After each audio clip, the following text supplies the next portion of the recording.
মুহাম্মদ সাল্লাল্লাহু আলাইহি ওয়াসাল্লাম। জানো উনি কে? মুহাম্মদ সাল্লাল্লাহু আলাইহি ওয়াসাল্লামকে তোমার সাথে একটু পরিচয় করিয়ে দিই না, আমার মতো করে না, রবের মতো করে। কার মতো করে? তুমি বলবে জিন্দা, কেউ বলবে মুর্দা, কেউ বলবে উপস্থিত, কেউ বলবে অনুপস্থিত, কেউ বলবে নূর, কেউ বলবে মাটি, কেউ চেয়ার খালি রাখবে, কেউ পরিপূর্ণ রাখবে। না, তোমার মতো আর আমার মতো করে না। মুস্তাফা সাল্লাল্লাহু আলাইহি ওয়াসাল্লামকে রবের মতো করে তোমাকে একটু বুঝাই।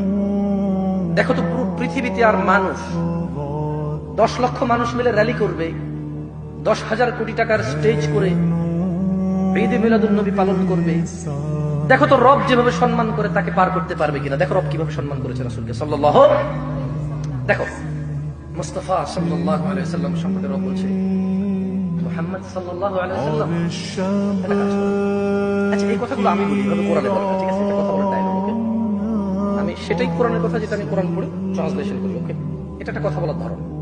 আচ্ছা, মুহাম্মদ সাল্লাল্লাহু আলাইহি ওয়াসাল্লামকে আল্লাহ সুবহানাহু ওয়া তাআলা বলছে, কে বলছে? কার রব? আল্লাহ। কার রব? সবার, যিনি প্রতিপালন করে সবকিছুকে, যিনি পালন। লা ইলাহা ইল্লাল্লাহ।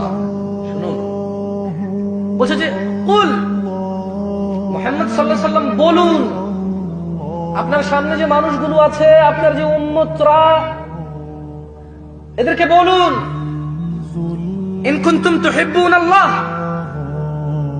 এ মানুষ শুনো,